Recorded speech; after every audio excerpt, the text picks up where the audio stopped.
السلام عليكم ورحمة الله وبركاته. أهلا بيكم معايا في فيديو جديد من وي. فيديو النهاردة إن شاء الله هشرح فيه معاكم طريقة عمل شال مثلث بغرزة البف. شال جميل جدا وأنيق ويستحق بصراحة إن احنا نشرحه مع بعض. هستخدم فيه معاكم خيط زي ما احنا شايفين هو رفيع، وهستخدم معاه إبرة رقم 3.5 ملم، وطبعا أي نوع خيط انت حابة تستخدميه سواء رفيع أو سميك زي ما انت حابة.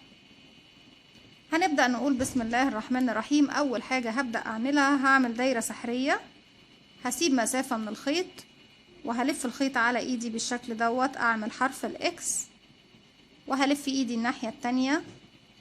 هدخل بطرف الابرة بتاعتي تحت الحلقة الاولى وهسحب الحلقة التانية من تحتها. هخرج الخيط من على صباعي او من على ايدي، واتأكد طبعا ان طرفين الخيط بيكونوا داخلين داخل الدايرة السحرية بتاعتي. هرفع الخيط المتصل بالبكرة او بالشلة وهرتفع سلسلة. السلسلة دي انا ارتفعتها مش عشان الغرزة بتاعتي، لان انا هشتغل بغرزة البف، وغرزة البف ملهاش ارتفاع ثابت، هي بيكون طبعا ارتفاعها 5 سلسلة، لكن انا بشوف ان هي ملهاش ارتفاع ثابت لان هي غرزة البف احنا هنرتفعها دلوقتي. الارتفاع بتاعها بيكون هي الشدة اللي انت بتشديها للخيط نفسه، اما السلسلة اللي قفلنا بيها دي في عشان اقفل بس الدائرة السحرية. بعد كده المفروض ان انا اشتغل غرزة بف. هرفع الشغل بتاعي طول الغرزة اللي انا محتاجاها والف الخيط على الابرة، وهدخل في الدايرة السحرية الف الخيط واخرج من تحت كده 4 مرات. كده دي مرة 2 3 بلف الخيط وبدخل والف الخيط واخرج 4. اصبح كده معايا 9 حلقات معايا على الابرة، 9 حلقات 1 2 3 4 5 6 7 8 9. هلف الخيط واخرج من ال9 كلهم مرة واحدة، وكمان هعمل سلسلة اقفل بيها غرزة الباف بتاعتي او الغرزة المنتفخة بتاعتي. بعد كده هاخد سلسلة مسافة وهدخل تاني هنا الف الخيط على الابرة، وهدخل تاني في الدايرة السحرية اعمل غرزة باف كمان واحدة كمان. كده ادي 1 والف الخيط وادخل والف الخيط واخرج 2 الف الخيط وادخل من تحت الف الخيط واخرج تاني 3 4. ولما بيكون معايا 9 حلقات زي ما احنا شايفين بالشكل ده بلف الخيط وبخرج منهم كلهم مرة واحدة وبقفل بسلسلة. بعد كده علشان ابدأ اعمل الشكل المثلث بتاعي هرتفع 6 سلاسل 1 2 3 4 5 6. بعد ال6 سلاسل بنعمل بعمل كمان غرزتين من البف بنفس الطريقة. هلف الخيط على الابرة وهدخل في الدايرة السحرية بتاعتي كده 1 2 3 4. معانا 9 حلقات بالاضافة للحلقة الاساسية على الابرة، هخرج منهم كلهم مرة واحدة وبقفل بسلسلة بالشكل ده. هلف الخيط اعمل سلسلة كمان مسافة ما بين كل 2 بف، بعمل سلسلة في الراوند الاول ده. هلف الخيط بقى وادخل تاني في الدايرة السحرية بتاعتي كده 1 2، وناخد بالنا ان انا بشد الخيط معايا لفوق بخليه كله طول 1 بالشكل ده 3 4. عدد اللفات اللي انت حباها ده العدد الاساسي اللي بنشغل بيه غرزة البف. حابة تزودي عدد اللفات مفيش مشكلة، ممكن تشغلي 5 مرات او 6 مرات. هلف الخيط واخرج من كل الحلقات بتاعتي اللي هم 9 والحلقة الاساسية على الابرة، وهقفل بسلسلة بالشكل ده. انا عملت الجزء الاول، بس هنسيب بقى يا ترى الدايرة السحرية بتاعتي دي كده، لا هشد الخيط القصير اهو جامد، قفلت السنتر او المركز بتاع الدايرة السحرية. عايزة اشتغل عشان ارتفع للراوند التاني، عايزة اشتغل فين؟ هشتغل هنا في المنتصف السلسلة اللي واخدينها مسافة ما بين كل 2 بف. هلف الشغل بتاعي الناحية التانية كده، وعشان اشتغل في المكان دوت هعمل هروح للمكان ده الف الخيط واخرج منه، واخرج من كمان الحلقة اللي على الابرة، ودي اسمها غرزة منزلقة. طيب عايزة اعمل زي ما انا عملت تحت بالظبط، عايزة اعمل فوق كمان 2 بف ما بينهم سلسلة. يعني هنا دي زي ما احنا شايفينها دي شكل صدفة، بس طبعا غرزة الصدفة بتكون بغرزة العمود بلفة. انا هنا بعمل صدفة بس بغرزة البف. هشد الخيط لفوق، وزي ما اتفقنا ده ارتفاع غرزة الباف بتاعي، والف الخيط وادخل كده 1 2 3 4. بعد ال4 مرات هلف الخيط واخرج من كل الحلقات اللي على الابرة، وهقفل بسلسلة. هاخد كمان سلسلة مسافة والف الخيط وادخل تاني في نفس الفراغ ده، اشتغل كمان غرزة بف. 1 2 3 4، ونقفل الحلقات كلها، نخرج منها مرة واحدة ونقفل بسلسلة. طيب انا دلوقتي عملت كام؟ عملت غرزتين بف ما بينهم سلسلة. انا تحت كنت واخدة كام؟ 6 سلاسل. السطر اللي احنا فيه دوت هناخد كام سلسلة؟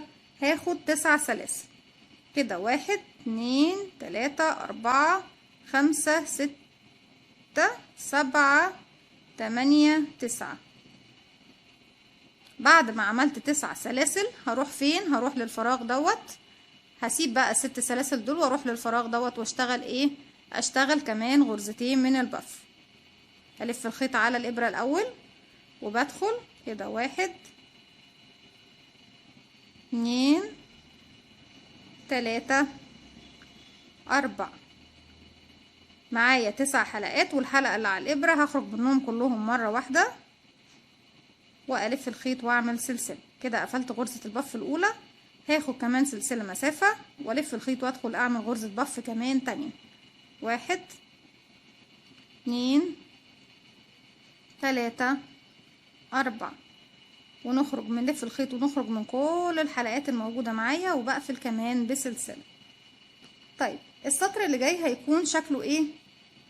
هلف الشغل بتاعي بالشكل ده، وهروح بمنزلقة للفراغ دوت عشان اشتغل فيه اهو غرزة منزلقة، ونبدأ نعمل ايه؟ انا طبعا اشتغلت هنا 2. طبعا احنا في البداية ناخد بالنا كان 4 من غرزة البف في فراغ واحد. بعد كده رجعت هنا عندي في الجنبين عملت ايه؟ 2 و2. ارتفع الراوند اللي جاي هيكون بردك هنا في 2 وهنا في 2، بس ناخد بالنا دايما كانت المسافة اللي ما بين كل واحدة بف والتانية كانت سلسلة واحدة.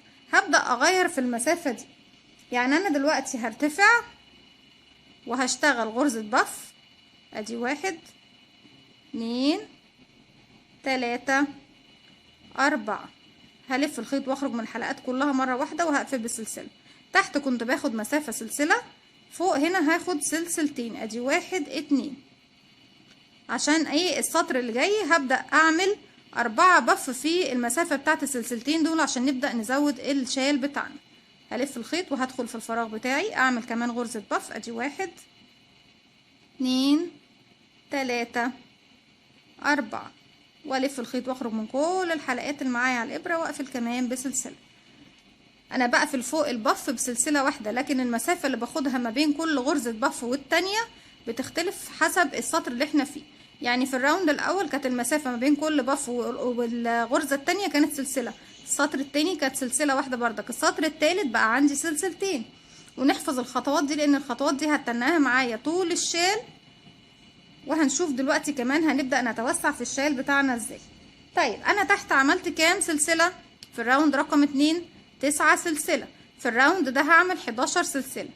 1 2 3 4 5 6 7 8 9 10 11، وهروح اشتغل غرزتين بف ما بينهم سلسلتين. ادي 1 2 3 4، وطبعا انا كنت هكمل 5 بس هي 4 بس كده، والف الخيط واخرج من كل الحلقات مره واحده واقفل بسلسله.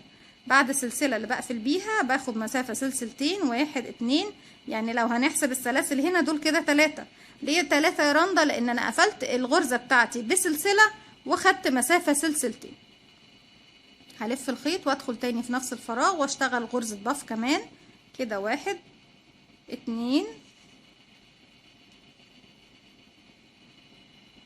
3 4.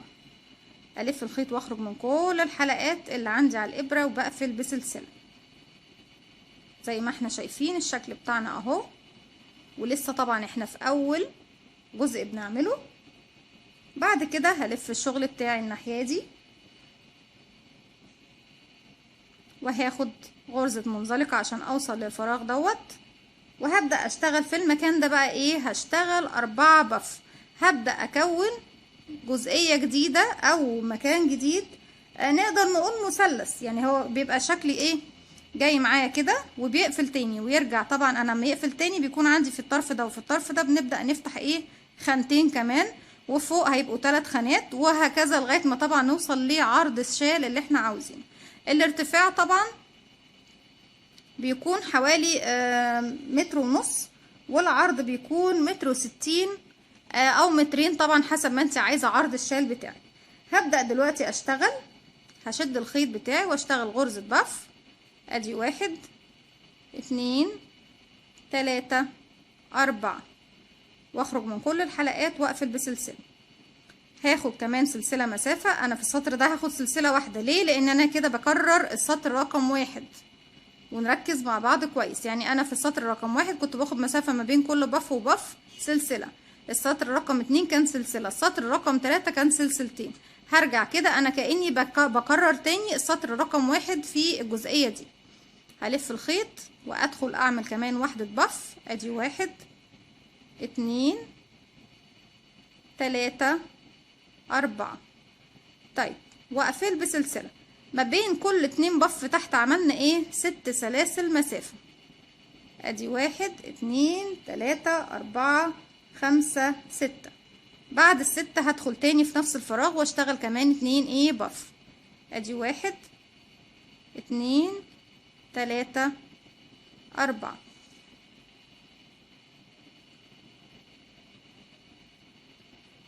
نوع الخيط بقى اللي تفضليه طبعا انت زي ما انت حابه. وبعد كده بقفل بسلسله واخد سلسله مسافه وارجع تاني اعمل اخر بف هنا. ادي 1 2 3 4، وبقفل، بخرج منهم كلهم بسلسله واحده وبقفل بسلسله زي ما احنا شايفين اهو.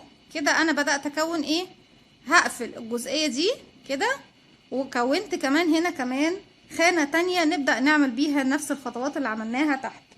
بعد كده هعمل كام سلسلة، انا عايزة بقى اقلل عدد السلاسل، هعمل 8 سلسلة او 9 سلسلة، بس هي طبعا مفروض 8 سلسلة، لكن انتوا لو حابين تمشوا على التسلسل طبعا احنا بدأنا 6 9 11، ممكن تعملوا 8 وبعد كده نعمل الخطوة اللي بعديها، او ممكن تعملوا 9 ونعمل الخطوة اللي بعديها. لكن هو في الباترون عندي المفروض 8 سلاسل.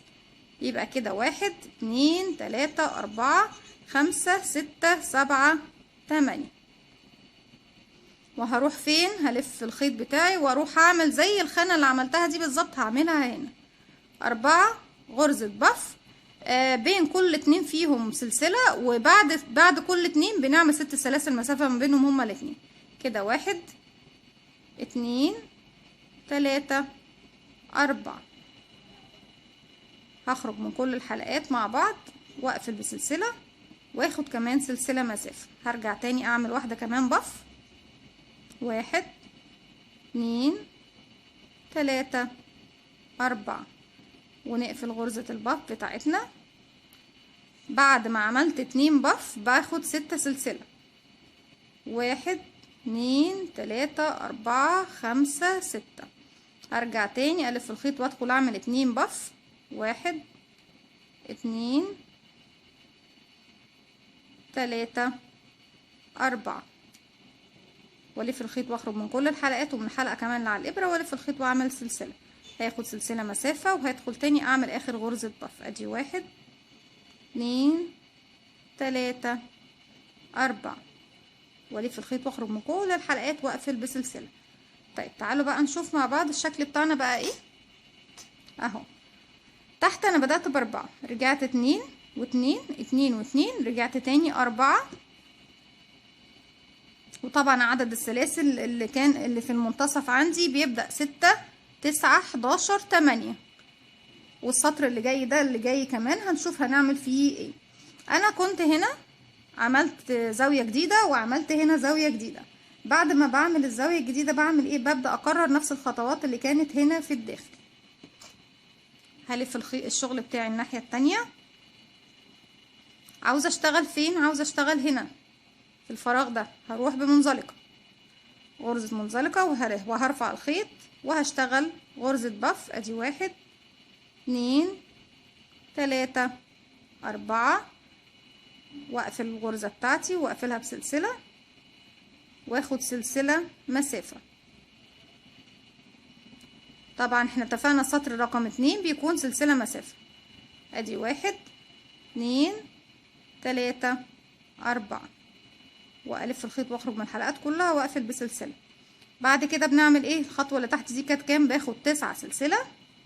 1 2 3 4 5 6 7 8 9. وهروح فين؟ هروح للزاوية دي اهي، واشتغل غرزتين بف ما بينهم سلسلة. ادي 1 2 3 4، الف الخيط واخرج من كل الحلقات والحلقة كمان اللي على الابرة، واقفل بسلسلة واخد سلسلة مسافة، وهشتغل كمان غرزة بف. 1 2 3 4، والف الخيط واخرج من كل الحلقات وبقفل بسلسلة. ناخد بالنا ان الشغل اهو بدأ الشكل معايا يتوسع وبنزيد. طبعا تحت عملنا هنا زاوية واحدة، يبقى هنا في كمان زاويتين على اليمين وعلى الشمال، يعني دي واحدة، هنا هيبقوا 2، فوق هيبقوا اكتر. بعد كده بعمل ايه؟ بعمل سلسلتين. ادي 1 2. عايزة بقى اضم الشغل ده كله مع بعضه. هلف الخيط وهروح لتحت كده اهو، واخرج من ورا، اسحب الخيط واخرج كده، اشده كده شوية لفوق واقفل، الف الخيط على الابرة واسحب من 1 2. هيتبقى عندي 2، هسحب منهم 1 2 زي ما احنا شايفين. شفتوا ضمينا الشغل بتاعنا كله ازاي في غرزة واحدة بالشكل ده، اللي هي اللفة طبعا اللي عملناها من الداخل. وبعد ما اشتغلت كده هشتغل سلسلتين. ادي 1 2، واروح فين؟ هروح هنا عندي في المكان او المسافة اللي ما بين كل الاتنين بف دول، واشتغل 2 بف. ادي 1 2 3 4، الف الخيط واخرج من كل الحلقات، والف الخيط واعمل سلسلة واخد سلسلة مسافة. هلف الخيط واشتغل كمان غرزة بف. 1 2 3 4، الف الخيط واخرج منهم كلهم واقفل بسلسلة زي ما عملنا تحت وزي ما عملنا هنا. هاخد 9 سلسلة مسافة. ادي 1 2 3 4 5 6 7 8 9. بنلف الخيط ونروح نشتغل في الفراغ اللي ما بين غرزتين البف دول اللي فوق سلسلة، غرزتين بف زيهم ما بينهم سلسلة. ادي 1 2 3 4، نلف الخيط ونخرج من كل الحلقات، وكمان نخرج من السلسلة اللي ايه على الابرة.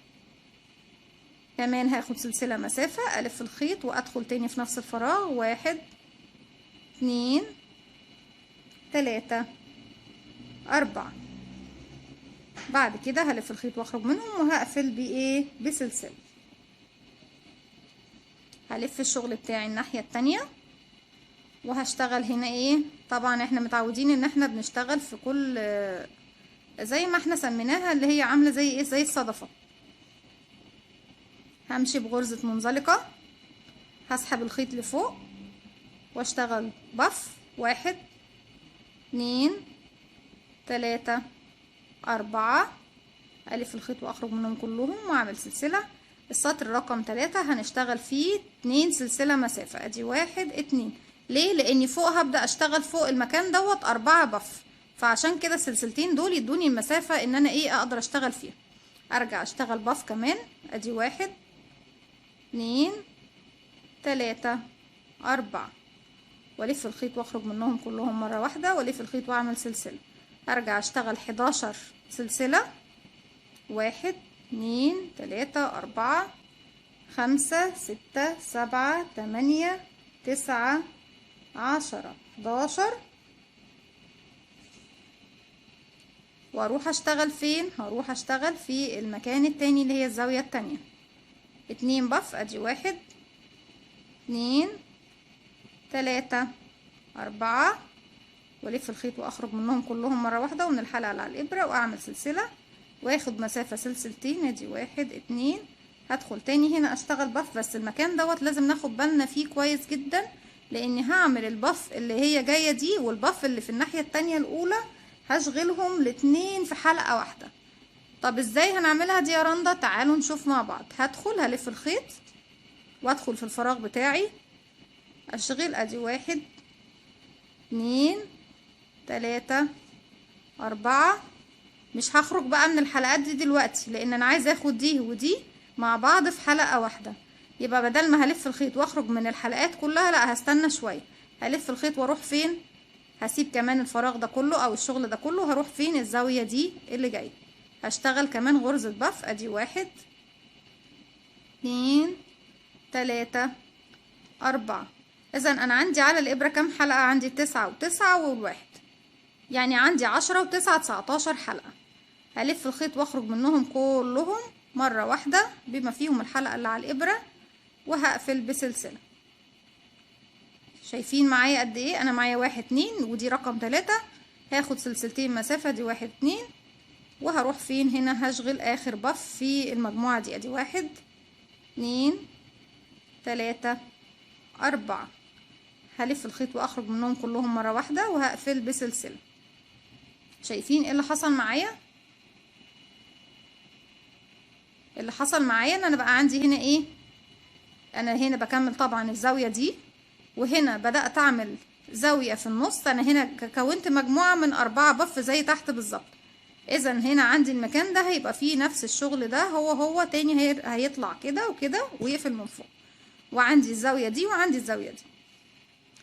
بعد كده هنشتغل كام؟ هنشتغل 11 سلسلة، ادي 1 2 3 4 5 6 7 8 9 10 11، واروح اشتغل 2 بف ما بينهم سلسلتين، ادي 1 2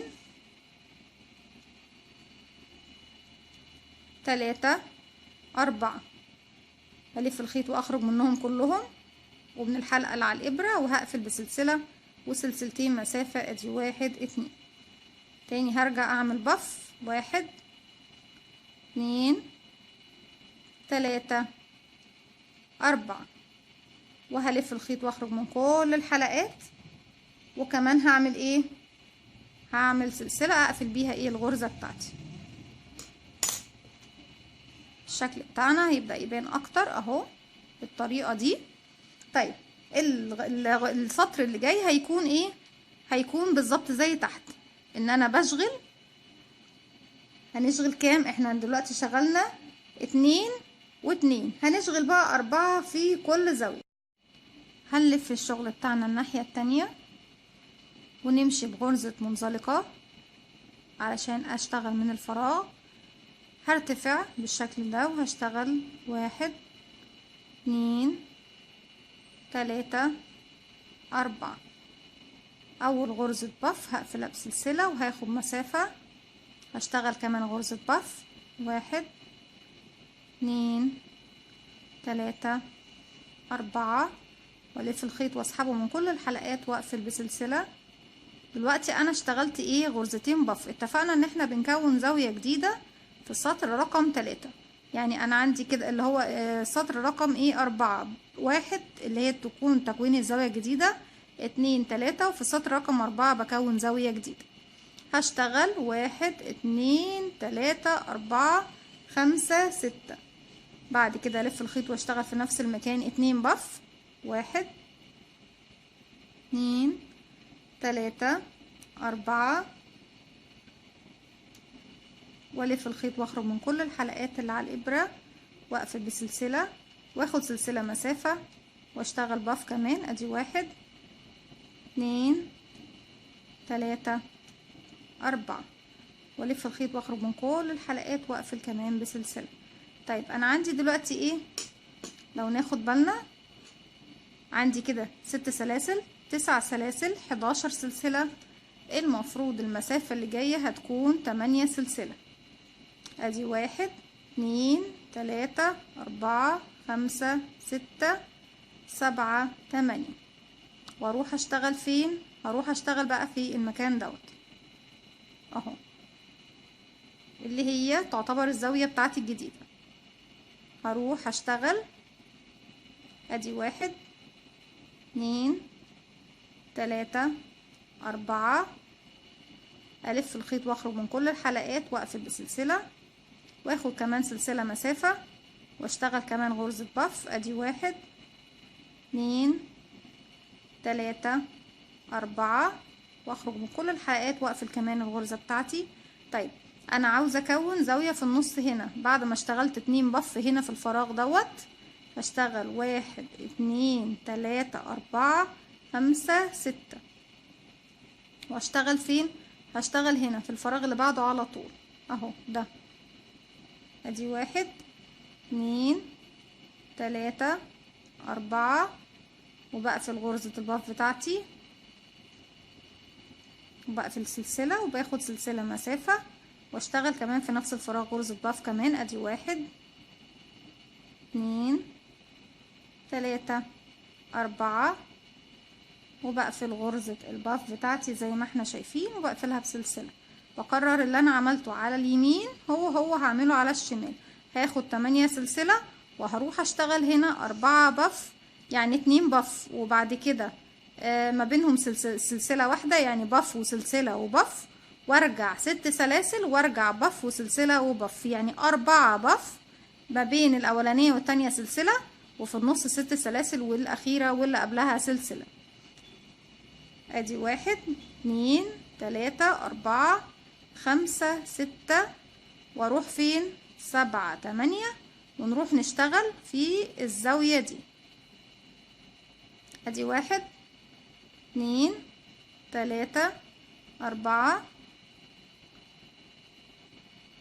وسلسلة مسافة تاني. 1 2 3 4 ونقفل غرزتنا. بعد كده 6 سلاسل 1 2 3 4 5 6 واروح اشتغل 2 بف كمان. 1 2 3 4 ونقفلها وناخد سلسلة وتاني. 1 2 3 4 ومسافة وناخد سلسلة كده بالشكل ده. ناخد بالنا بقى ايه قبل ما نقفل الجزئية دي في السطر اللي جاي والجزئية دي طبعا ناخد بالنا الشكل بقى معانا ايه. بدأناها كده وقفلت تاني، بس عشان تقفل فتحت زاويتين كمان. احنا بقى هنا دلوقتي المفروض ان احنا بنقفل الزاويتين دول وهنفتح 3 فوق. انا عندي واحدة اهي، عندي 6 سلاسل دول وعندي 6 سلاسل هنا وعندي 6 سلاسل هنا. اذا انا هقفل دول وهشتغل في ال3 الجداد زي ما احنا شايفين. طيب هنشتغل في ال3 الجداد ازاي؟ هنشوف دلوقتي.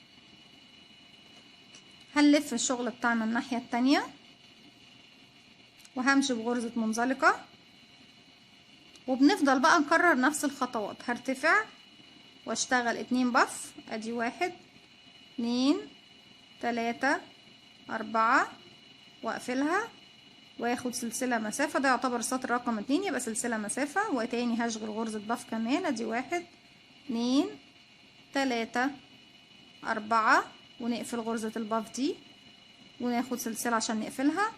طيب احنا السطر اللي بعده هيكون كام سلسلة؟ 9. 1 2 3 4 5 6 7 8 9 وبروح اشتغل في المكان التاني الزاوية التانية هنا اهي 2 بف ما بينهم سلسلة. دي 1 2 3 4 وهقفلهم كلهم مع بعض وهقفل بسلسلة واخد سلسلة مسافة وبف كمان. 1 2 3 4 وبقفلهم مع بعض وبقفل بسلسلة بالشكل ده. طيب انا خلاص بقى المفروض اقفل المكان هنا ده. بنعمله ازاي؟ سلسلتين، ادي 1 2، والف الخيط على الابرة وهاجي من تحت كده، هاجي الابرة بتاعتي هدخل من هنا واخرج من وراهم كلهم، اسحب الخيط واخرج بالشكل ده، اشد شوية لفوق بالطريقة دي، الف الخيط واخرج من حلقتين واظبط بقى الشغل بتاعي كده. اتبقى حلقتين هلف الخيط واخرج منه وارجع بعد كده اعمل سلسلتين، 1 2، واروح فين؟ هروح بقى الزاوية دي، هشتغل 2 بف، ادي 1 2 3 4 وهسحب الخيط بالشكل ده واقفل بسلسلة واخد سلسلة مسافة تاني، هنا واحدة كمان بف، 1 2 3 4 واسحب الخيط منهم كلهم واقفل بسلسلة كده. انا اشتغلت 2 بف ما بينهم سلسلة، هاخد كام؟ 9 سلسلة، 1 2 3 4 5 6 7 8 9. وهروح فين؟ هروح للزاوية دي اهي، هسيب السلاسل ال6 واروح للزاوية دي على طول، اشتغل 2 بف ما بينهم سلسلة، 1 2 3 4 وسلسلة، 1 2 3 4 بالشكل ده. طيب عندي هنا ايه؟ مفروض خلاص بقى زي ما انا قفلت الجنب ده هقفل الجنب ده. بنعمل ايه في المرحلة دي؟ ناخد بالنا احنا فوق هنا بنكون واحدة اهي وواحدة اهي وواحدة المفروض هتيجي في الجنب دوت. هاخد سلسلتين، 1 2، وده السطر على فكرة رقم 4، هلف الخيط على الابرة واجي من تحت هنا هدخل من وراهم كلهم، اسحب الخيط واخرج، اسحب الخيط شوية لفوق واعدل شغلي بالشكل ده، افرده، الف الخيط واخرج من حلقتين والف الخيط واخرج من حلقتين، اخد سلسلتين، 1 2، واروح اشتغل هنا في الفراغ دوت اللي فوق السلسلة او السلسلتين سوري، هشتغل 2 بف ما بينهم سلسلة، 1 2 3 4 واقفل واخد سلسلة تاني في نفس الفراغ، 1 2 3 4 والف واخرج منهم كلهم واخد سلسلة. دلوقتي عملت 2 بف فوق 2 بف فوق ال6 سلاسل، هشتغل 8 سلاسل، ادي 1 2 3 4 5 6 7 8 واروح اشتغل فين؟ في الفراغ اللي فوق السلسلتين 2 بف كمان ما بينهم سلسلة، 1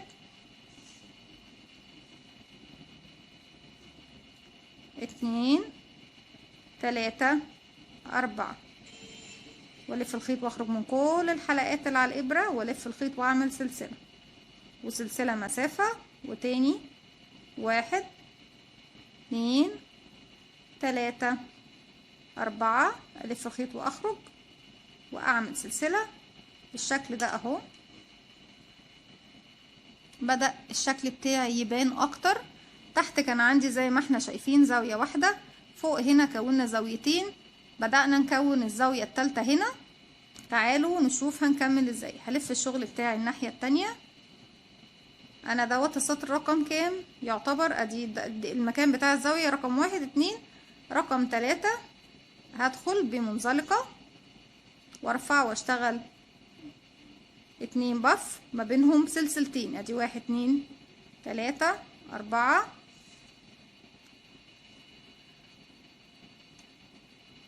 وسلسلتين، 1 2 3 4 ونقفل بسلسلة. تحت كان عندي 6 بقى 8 يعني 9 سوري، مفروض 11 سلسلة، ادي 1 2 3 4 5 6 7 8 9 10 11. واروح فين؟ هروح بقى للزاوية اللي هناك دي قصادها على طول اهي، واشتغل فوقيها 2 بف ما بينهم سلسلتين. ادي 1 2 3 4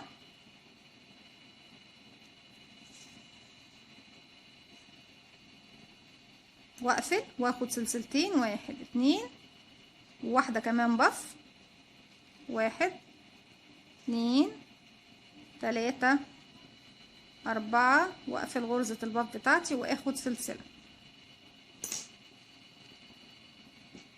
المفروض في المرحلة دي نكون فين؟ نكون هنا زاوية كمان.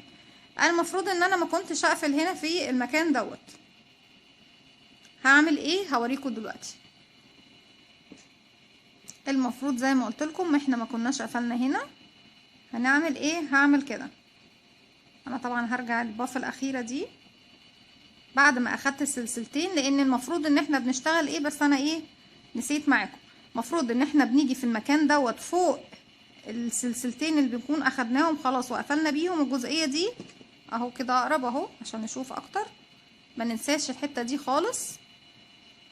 بنشتغل اربعة بف، الاتنين اللي في النص بيكونوا مع بعض في حلقة واحدة. يبقى هرجع انا بعد ما اشتغلت طبعا البف الاولانية هشتغل البف التانية، 1 2 3 4. مش هسحبهم بقى من على الابرة، هخليهم معايا وهكمل البف التانية اللي الناحية دي اللي هي تعتبر الاولانية. هروح اشتغل اهو 1 2 3 4. اصبح معايا كام على الابرة؟ معايا 10 هم، اللي هم 9 بتوعي والحلقة الاساسية، و9 هنا يبقى 19. هلف الخيط واخرج من 19 حلقة مع بعض واقفل بسلسلة. اذا انا عندي كام هنا؟ عندي 2، والتالتة كمان اخدتها مع رقم 2 هنا. هاخد مسافة سلسلتين، لا سوري سلسلة واحدة بس، واروح اشتغل هنا كمان في نفس الفراغ الباف التانية، لان احنا اشتغلنا اول واحدة فيها ونروح نشتغل التانية. 1 2 3 4.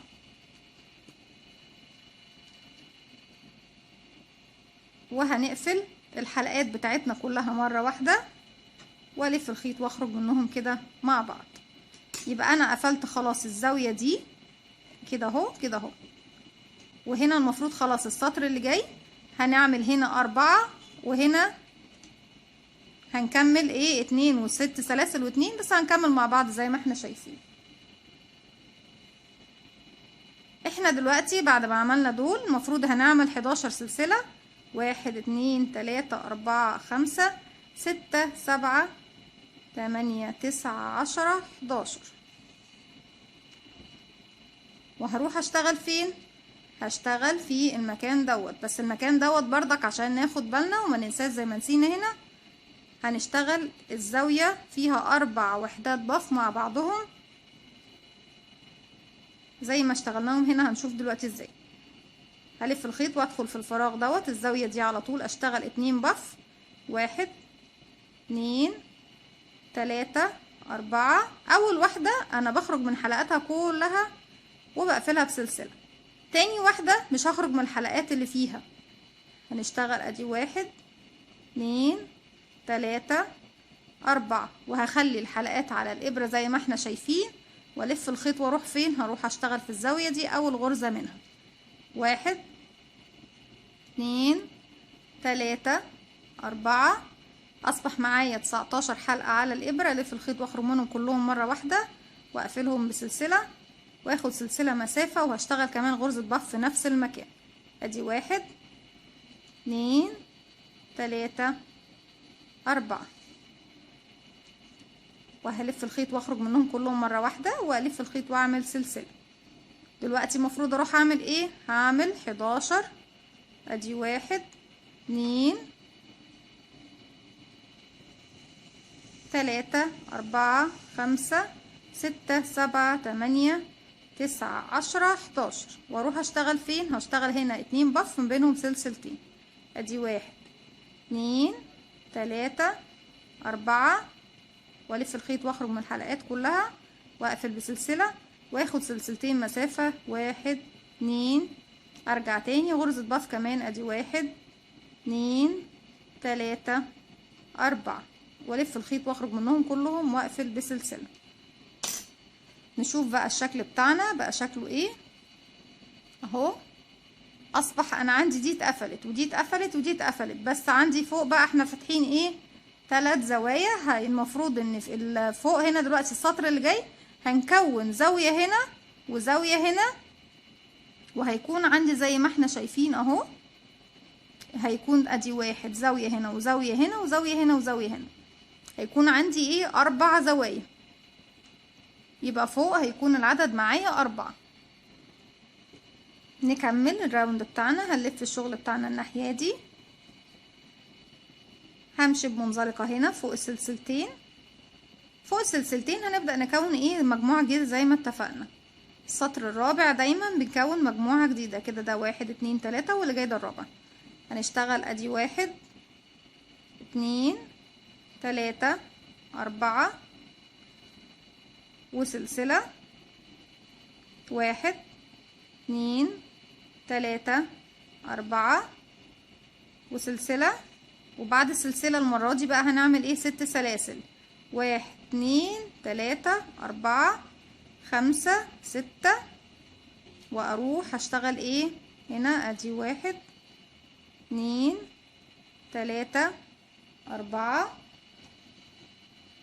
ونسحب كل الحلقات ونقفل السلسلة وناخد سلسلة مسافة، وكمان 1 2 3 4 ونسحبهم كلهم مع بعض ونقفل بسلسلة. هشتغل كام؟ هشتغل 8 سلسلة. بنكرر بقى الخطوات 1 2 3 4 5 6 7 8 واروح اشتغل فين؟ شايفين المجموعة اللي احنا عملناها تحت اللي هي ال4 دي؟ هروح عند اول فراغ ما بينهم اهم ده، هدخل فيه هنا اهو. انا عندي فراغين ده وده، هشتغل في اول واحد فيهم 2 بف، 1 2 3 4 واقفل بالسلسلة واخد سلسلة مسافة، ودي تاني بف اهي ادي 1 2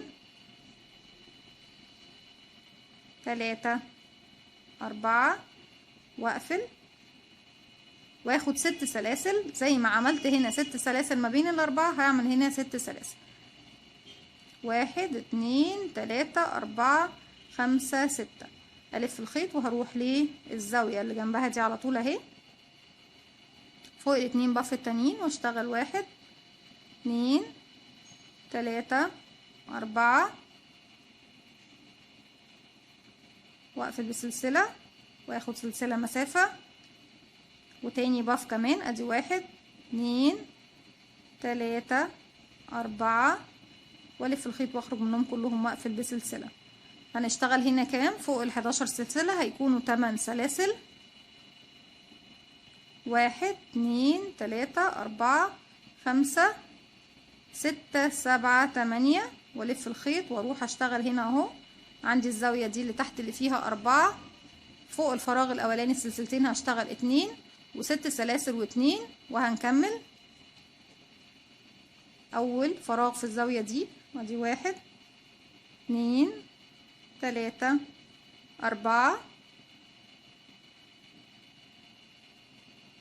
وسلسلة مسافة، وتاني 1 2 3 4 ونلف الخيط ونخرج منهم كلهم ونعمل سلسلة. بعد كده 6 سلاسل 1 2 3 4 5 6 واروح فوق الزاوية دي اهي اشتغل كمان 2 بف ما بينهم سلسلة دي 1 2 3 4 وسلسلة مسافة كمان واحدة 1 2 3 4 ونلف الخيط ونخرج من الحلقات كلها ونقفل بسلسلة كده. كونا زاوية جديدة اهي. شايفين كونا كام زاوية؟ ادي 1 2 3 وهنروح دلوقتي نكون الرابعة. والسطر اللي جاي لو خدنا بالنا السطر اللي بنقفل فيه ايه الاماكن بتاعه السلسله بتاعتنا. كده هيكون عندنا 8 سلسله، 1 2 3 4 5 6 7 8، وبروح اشتغل 2 بف. ادي 1 2 3 4 سوري انا مش كنت هكمل، واروح اقفل كله واقفل بسلسله وسلسله مسافه. 1 2 3 4 ونقفلهم كلهم في حلقه واحده ونقفل بسلسله. 6 سلاسل، 1 2 3 4 5 6، واروح اشتغل كمان 2 بف في نفس الفراغ. ادي 1 2 3 4 والف الخيط واخرج من كل الحلقات واقفل بسلسله واخد سلسله مسافه. 1 2 3 4 والف الخيط واخرج من كل الحلقات واقفل بسلسله زي ما احنا شايفين الشكل بتاعي اهو بالطريقه دي. الراوند اللي جاي مفروض ان احنا بنبدأ نشتغل بقى، بنكرر نفس الخطوات. احنا السطر المفروض هنا فوق هيكون عندي 2 بف، وبعد كده 9 سلاسل 2 بف، وهروح اعمل سلسلتين ونقفل هنا.